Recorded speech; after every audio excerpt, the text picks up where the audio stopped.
ఇక మరి రాలే వచ్చుడు మీ నర్సన్న ఇక మరి ఆలస్యం ఎందుకురా ఏదైనా ఏమైనా ఇక బరాబరి చెప్పుదాం మొదలు పెడదాం పరి ఇక లంచము అన్ని అంచుల వాకిందో మన రాష్ట్రంలోనా కుంభకోణాల కేంద్రమయ్యిందో మన రాష్ట్రంలోనా ఎక్కడ చూడు లంచము లంచము లంచము ఎన్నిసార్లు ఏసీబీ వాళ్ళు దాడి చేసినా ఈ శుద్ధ పూసలకు మరి ఎందుకు సోయొస్తున్నదో ఏం కథో మళ్ళీ గానం దొరికిందిలా పట్టుబడది చూడు నీ గమ్మత్ ఎంత ముందుకుందో అయ్యో దేవుడా ఏందయ్యా ఈ గాశారము ఊరికనన్న లంచం తీసుకుంటారా దేవుడా ఉన్న పరువు గంగల కలిసిపోయాయి నేను బతికున్నా సచిన సమాన కిందే అయినట్టున్నా పాడుబడ ఈ శని ఏడంగొచ్చి నెత్తి మీద కూర్చుందిరా దేవుడా అని ఆమె భయం అంతా ఎల్లబోసుకుంటున్నాడనులా నేను తల ఎత్తుకొని బతికేదాన్ని తల దించుకోవాల్సి వచ్చినేవురా భగవంతా అని ఎక్కి ఎక్కి ఏడుస్తున్నాడనులా అగ్గి సక్కని తల్లి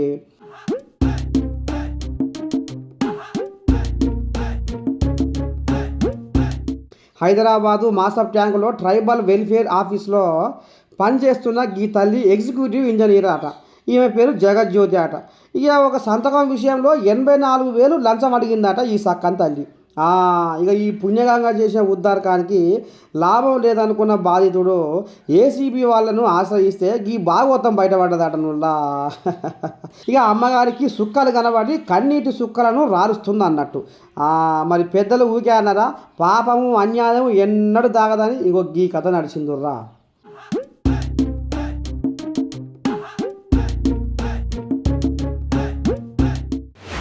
అతడే ఒక సైన్యమురా అతడే మన ధైర్యమురా మన గుండెల చప్పుడురా తల వంచడు ఎప్పుడురా ఎవరిదో ఈ పాట యాదుకుంటా నిఖార్సైన వార్తలు రాసే జర్నలిస్టుది పాపం గసవంటి జర్నలిస్టును ఏం చేస్తుర్రు అంటే ఎట్ట పానం వీళ్ళని ఉద్ధరిస్తుందో ఏం కథ కానీ ఇక చూడరు ఎట్లా ఉంది కథ.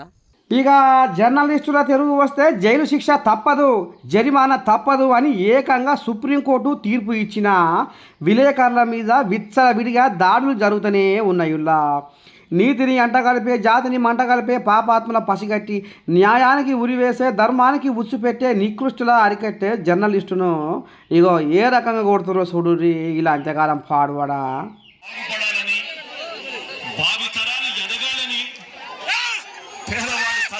పేదవాడి కోసం మనం యుద్ధం చేస్తా ఉన్నాం సిద్ధం అని చెప్పి ప్రతి పేదవాడి తల్లి. అనంతపురం జిల్లా రాప్తాడులో సిద్ధం సభలో విలేకరు మీద ఇకారంగా దాడి చేస్తే కేసు నమోదయ్యిందటనుల్లా పోలీస్ స్టేషన్లో. అయితే ఎస్పీ అన్బురాజును విచారణ చేసి సంబంధిత వ్యక్తుల మీద చర్య తీసుకుంటామని అనుకొచ్చిండట. మరి మాకు న్యాయం జరిగేదాకా పోరాడి తీరుతామని జర్నలిస్టు సంఘాలు ఓ దిక్కు కయ్యానికి కాల్దూతున్నాయి అల్లా. చూడాలా మరి రాజకీయ శకలం తిప్పి ఈ కేసును ఏం చేస్తారో ఎక్క సంగతో అని ఒకటే గుసగుస పెట్టుకుంటున్నారట నిర్ణయాల ఏపీలో పబ్లిక్.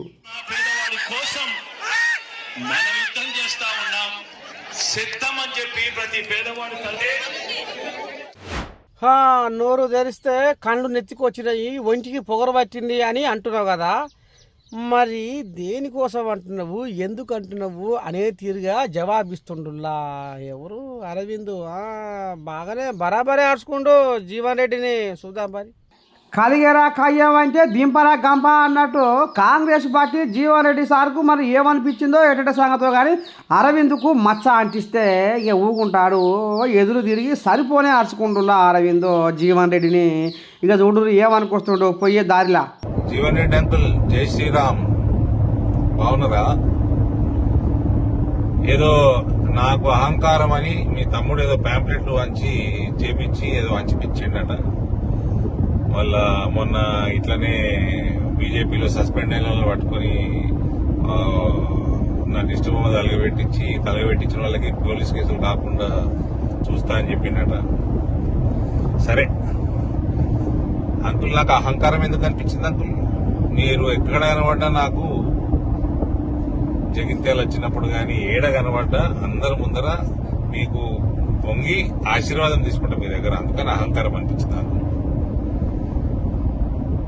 రెండోది, లేకపోతే మీకు ఒకప్పుడు భారతీయ జనతా పార్టీ ఉన్నట్టు 3,000 ఓట్లు 4,000 ఓట్లు జగిత్యాలు వచ్చేటట్టు అట్లా ఈ మధ్య లేదు, మీ చెప్పు చేతల్లో నడుస్తలేదు అన్న పరిస్థితి ఉంది కాబట్టి పార్టీని పెంచినాం కాబట్టి 5 సార్లు మా మీద అటాకులైనా, మా ప్రాణాల మీద, మా ఇండ్ల మీద అటాకులైనా దగ్గరుండి పార్టీని పెంచినాం కదా అంకుల్. అందుకని అహంకారం అనిపిస్తుందా మీకు? ఎందుకు అనిపిస్తుంది అంకుల్ అహంకారం? మూడోది ఇవ్వండి, ఏంది నేను అద్దాలు పెట్టుకుంటే నా కళ్ళు చల్లగా ఉంటే, ఎండలు బయట ఎండ ఉంటుంది, చల్లగా ఉంటుంది అని పెట్టుకుంటా. మీ తమ్ముడికి ఏమి వచ్చింది అంకుల్ నేను అద్దాలు పెట్టుకుంటే? చెప్పండి. అయినా మీరు 2014లో నాకు గుర్తున్నది, మీ ప్రియమిత్రుడు డి శ్రీనివాస్ కొడుకుని నేను, అప్పట్లో రాజకీయాల్లో కూడా లేకుంటే, లాస్ట్ ఎలక్షన్ అని నిలబడతా అన్నారు. 2018లో లాస్ట్ ఎలక్షన్ అన్నారు. తర్వాత 19లో ఎమ్మెల్సీ అయినరు. మీకు 2026, 25, 19లో కాదు 2020లో అయినరు ఎమ్మెల్సీ. 26 దాకా ఎమ్మెల్సీ ఉన్నది మీకు. అంకుల్ మీరు పెద్దలు, నేను మీ కొడుకు లెక్క, కొడుకు వయసు నేను. ఎలక్షన్లు కొట్లాడతాం, ఏమి ఇబ్బంది లేదు, మంచిగా కొట్లాడతాం, ముందాగా కొట్లాడతాం. కానీ మీ ఇంటి వాళ్ళకి చెప్పుర్రి, కొంచెం ఇట్లా చిల్లర వ్యవహారాలు చేయొద్దని చెప్పుర్రి. నాకు వాజాబ్తా భారతీయ జనతా పార్టీని కాంగ్రెస్ పార్టీ తోటి ఈక్వల్ గా ఓట్లు తెచ్చినాం కదా ఎలక్షన్లలో, అసెంబ్లీలో. ఇక పార్లమెంట్లో అంటే ఎడదట్టుకుంటారు నాకు. నేను చేసిన వాగ్దానాన్ని చేస్తే మీరు 45 ఏళ్ళు చేయలేంది మీ పార్టీ, మీరు నేను తెచ్చిపెడితే రైతులకి. ఇప్పుడు అంతా అవన్నీ నేను చెప్పిన పనులను చేసిన, నేను పార్టీని పెంచుకున్నా. ఇవన్నిటితో పాటు రామమయం ఉన్నదంతా, మోడీమయం ఉన్నది, రామమయం ఉన్నది, హర హర మోదీ, గర్ గర్ మోదీ ఉన్నది. ఇవన్నీ కలిసి వస్తే మీకు బాధ. మళ్ళీ ఈ లాస్ట్ ఎలక్షన్, మళ్ళీ లాస్ట్ టైం ఓడిపోతామో, మళ్ళీ ఇంకొక లాస్ట్ ఎలక్షన్ ఉంటుందో తెలియదా మనకి. కాబట్టి ఇవన్నీ వద్దు. మీరు పెద్ద మనుషులు, మీరు మమ్మల్ని ఆశీర్వదించాలి. మనం ఇద్దరం ఎలక్షన్లు కొట్లాడినా కూడా నేను వచ్చి మీ దగ్గర ఆశీర్వాదం తీసుకొని కొట్లాడాలి. అట్లా హుందాగా చేసుకోవాలి రాజకీయాలు. వినరా అంకుల్? మీ తమ్ముడికి చెప్పుండి జరా ఈ చిల్లర పనులు పని చేయమని చెప్పు. భారత్ మాతాకి జై. ఏందో ఏమోనులా ఈ మాటలు చల్లకుండా ఈయన మీద ఈయన ఏం నిందలో ఏం కథ. ఓ సార్లు జర ఈ తిట్లు ఆపి జర జనాల మీద సోయి పెట్టి జర అభివృద్ధి పనులకు సై కొట్టుర్రి.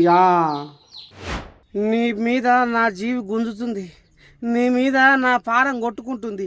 ఎట్టనన్నా చేసి నువ్వు నన్ను సేరదీయవలసిందే, లేకపోతే నేను దిక్కులేని పక్షినైతా అని చేతులు జోడిస్తుండులా పెద్ద మనిషి.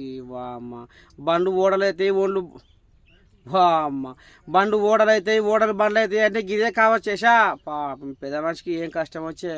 ఒకప్పుడు మోడీని కేడీ అని, బోడీ అని, జూటా మాటలోడు అని, అబద్ధాల కోరు అని కరువులో బిడ్డను అమ్ముకున్నట్లు నోటికి పని చెప్పిన కేసీరావు 2022లో ఫిబ్రవరి 5 తారీఖున సమతామూర్తి రామానుజాచార్య విగ్రహ ఆవిష్కరణకు చినజీయర్ స్వామి ఆహ్వానం మేరకు వచ్చిన మోడీ మీద ఇక కేసీరావయ్య ఇంకింత కక్ష కట్టి ప్రధానమంత్రి అన్న సోయి లేకుండా, గౌరవం లేకుండా కళ్ళల్లో నిప్పులు పోసుకున్నాడనుల్లా.